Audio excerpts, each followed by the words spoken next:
Both of you have such interesting characters. You're both very fun to watch on screen. And Brandon, I want to start with you because Quintus is a Roman character who has a, let's say, complex relationship with the Jewish community and the followers of Jesus. That is a very polite way to put that. Yeah. Very polite, yes.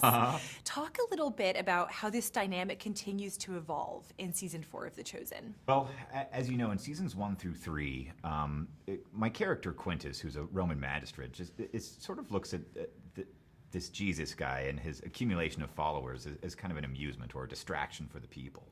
And as his influence grows, it's becoming a problem, right? He's attracted folks to the tent city that is causing a disruption in tax revenue. So this is now like a logistical governance problem. This is no longer a distraction for the people. This is a problem for me.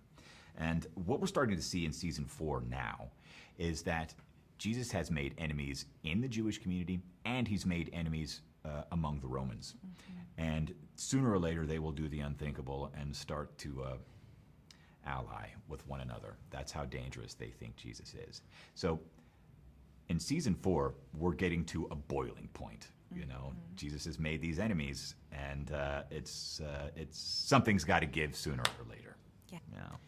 Well, Yasmin, sort of on the other side of that is Rama, who has really a hard-to-watch journey this season, let's put it that way. Yeah.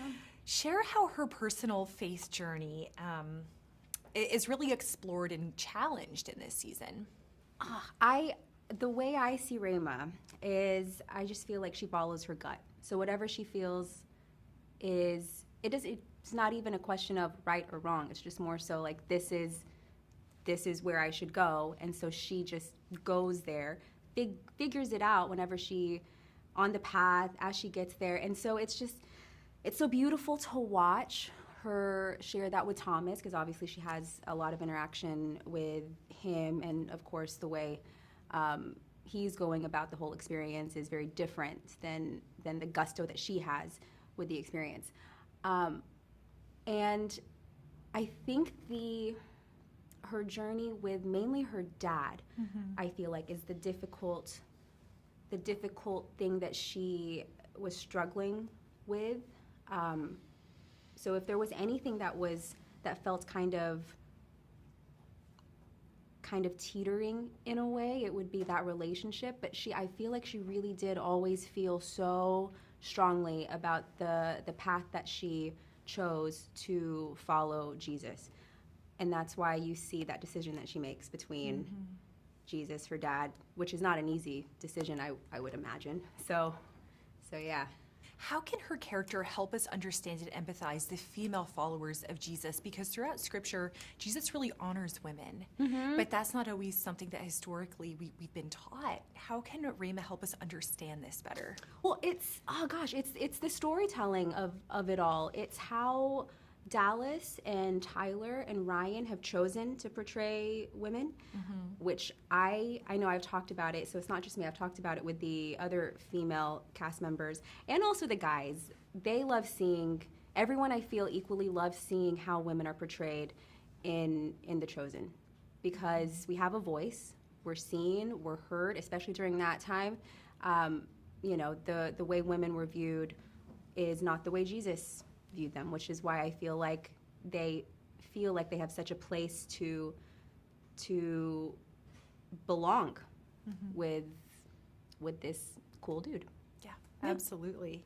I like this cool dude. This cool dude. Yeah. Jesus, Jesus. Yeah.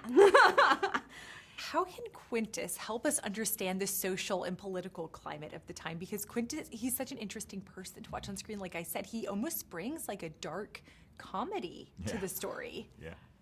Yeah, I think that, that sort of dark comedy lures people in, right? It makes them a little bit more watchable. But in terms of how he can help people understand what's going on, in the socio-political climate of this, you can see in season 4 especially that this pressure to increase tax revenue actually breaks him. It breaks his mind, his good sense, his good judgment, right? He does something absolutely unthinkable. I think seeing the pressure to deliver, basically on pain of death or banishment or something equally bad. I think once we see those stakes operating, we can get a sense for how dangerous this world really is. Even if you're a Roman, the world is still dangerous. If you fail to deliver, you're out.